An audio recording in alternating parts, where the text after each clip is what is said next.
আসসালামু আলাইকুম। মুখে লেগে থাকার মতো পট বা ভুড়ির রেসিপি নিয়ে আপনাদের সামনে আবারও হাজির হয়ে গেলাম।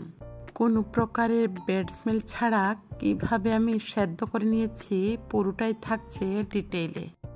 আশা করছি যারা নতুন রাঁধুনি তাদের কাছে আমার আজকের এই ভিডিওটি অনেক বেশি হেল্পফুল হবে। আর দেখে নিশ্চয়ই বুঝতে পারছেন কতটা টেস্টি হয়েছে। একদম কবজি ডুবিয়ে খাওয়ার মতো এই রেসিপিটি দেখতে হলে আশা করছি লাইক দিয়ে সাথেই থাকবেন। তো অলরেডি কিন্তু আমার চ্যানেলে বট বা ভুঁড়ি পরিষ্কারের একটি ভিডিও আছে, আপনারা চাইলে ভিজিট করতে পারেন। তো ভিডিওটা যাতে লং না হয়ে যায় আমি এগুলোকে চুন দিয়ে পরিষ্কার করে নিয়েছি, আর দেখুন কতটা পরিষ্কার হয়েছে। এবারে ভুঁড়ির ব্যাড স্মেলটা চলে যাওয়ার জন্য গরম পানি বসিয়ে দিলাম, সাথে আমি 4 টুকরো দারুচিনি এবং এলাচি অ্যাড করে দিলাম। দিয়ে দিলাম কালারের জন্য হলুদ পাউডার 1 চা চামচ, ধনিয়া গুঁড়া এবং মরিচের গুঁড়া দিয়ে দিলাম 1/2 চা চামচ করে। তো মরিচের গুঁড়া এবং ধনিয়া গুঁড়াটা কিন্তু সম্পূর্ণই অপশনাল, আপনারা চাইলে স্কিপ করতে পারেন। তো এই পর্যায়ে আমি অ্যাড করে দিচ্ছি পেঁয়াজ পেস্ট এবং আদা পেস্ট। তো আমি 1 টেবিল চামচ পেঁয়াজ পেস্ট এবং 1 চা চামচ আদা পেস্ট অ্যাড করে দিলাম। 1/2 চা চামচ রসুন পেস্ট। এরপর আমি অ্যাড করে দিচ্ছি পরিষ্কার করে রাখা বট বা ভুঁড়ি।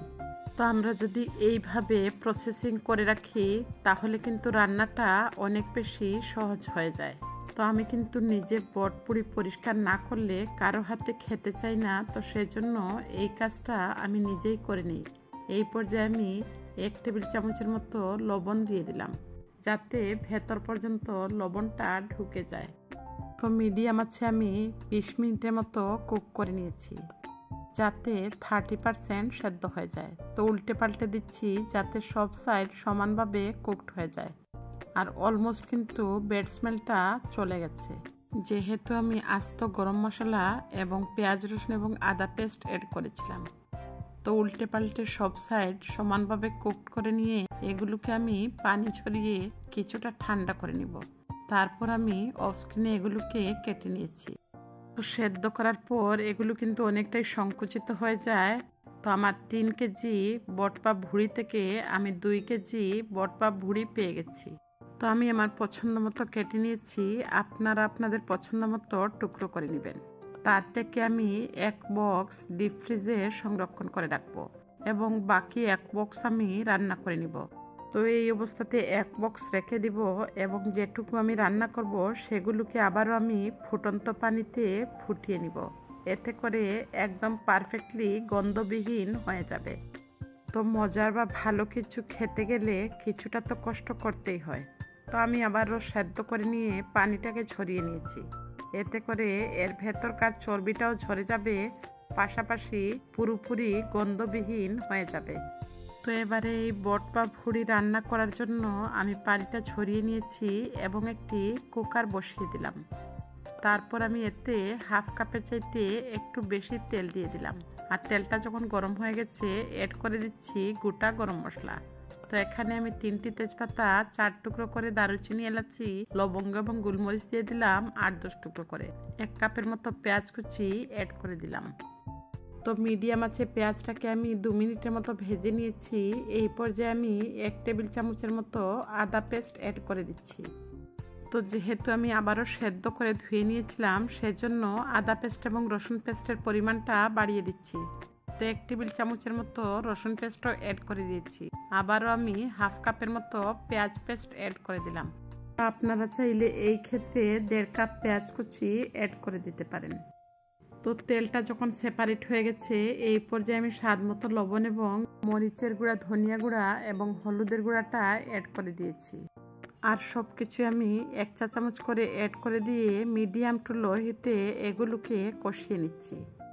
আর অবশ্যই চুলার আঁচটা লোতে রেখে মশলাটাকে খুব ভালোভাবে কষিয়ে নেবেন। তো আমি ঢাকা দিয়ে 2 মিনিটের মতো কষিয়ে নিয়েছি। এবার তেলটা যখন সেপারেট হয়ে গেছে এই পর্যায়ে আমি অ্যাড করে দিচ্ছি কিউব করে কেটে রাখা বড় সাইজের একটি টমেটো।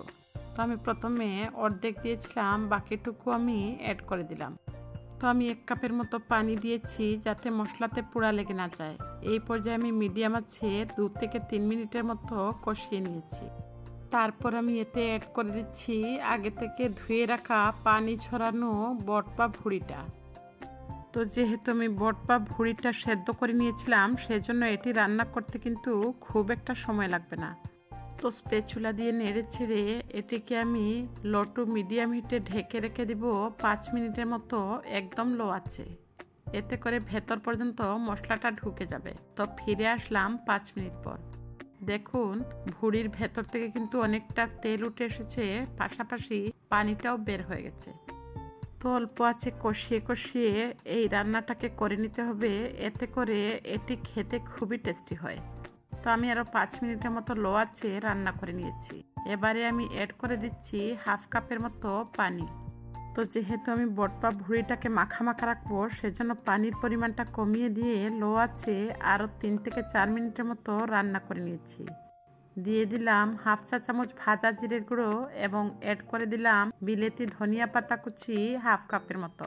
তারপর নেড়েচেড়ে মিশিয়ে নিয়ে একদম লো আছে 2 মিনিটের মতো রান্না করে নিব, যাতে ভাজা জিরের গুঁড়ো এবং ধনিয়া পাতার ফ্লেভারটা অক্ষুণ্ণ থাকে এবং তেলটাও সেপারেট হয়ে যায়। তো 2 মিনিট পর ফিরে আসলাম। এবারে আমি এটিকে নামিয়ে নিয়ে সার্ভিং বলে সার্ভ করে নিয়েছি। কি দেখে জিভে জল আসছে? তো ধোয়া ওঠা গরম গরম বট বা ভুঁড়ি আপনারা চাইলে পোলাও অথবা সাদা ভাতের সাথে অনায়াসে খেতে পারেন। আর এটি দেখতে যতটা সুন্দর হয়েছে, খেতে কিন্তু তার চাইতেও বেশি মুখরোচক হয়েছে। আর এই রকম মুখরোচক বট বা ভুঁড়ি হলে আপনি চাইলে প্লেটের ভাত অনায়াসে খেতে পারবেন। আর বট বা ভুঁড়ি হলে আমি অন্য কোনো আইটেমস নিতে কিন্তু একদমই ভুলে যাই। তো আমি চেষ্টা করেছি ক্ষুদ্র পরিসরে কিভাবে গন্ধবিহীনভাবে বট বা ভুঁড়িটা রান্না করতে পারবেন। তো আশা করছি যারা নতুন রাঁধুনি তাদের কাছে এই ভিডিওটি অনেক বেশি হেল্পফুল হবে। তো ভিউয়ার্সদের কাছে বরাবরের মতো রিকোয়েস্ট থাকবে, আমার আজকের এই রেসিপিটি যদি ভালো লাগে, ছেড়ে যাওয়ার আগে অবশ্যই ভিডিওতে লাইক দিতে ভুলবেন না। যদি রেসিপিটি আপনাদের খুব বেশি ভালো লাগে, ইচ্ছে হলে ফ্রেন্ডস এবং ফ্যামিলির সাথে শেয়ার করতে পারেন।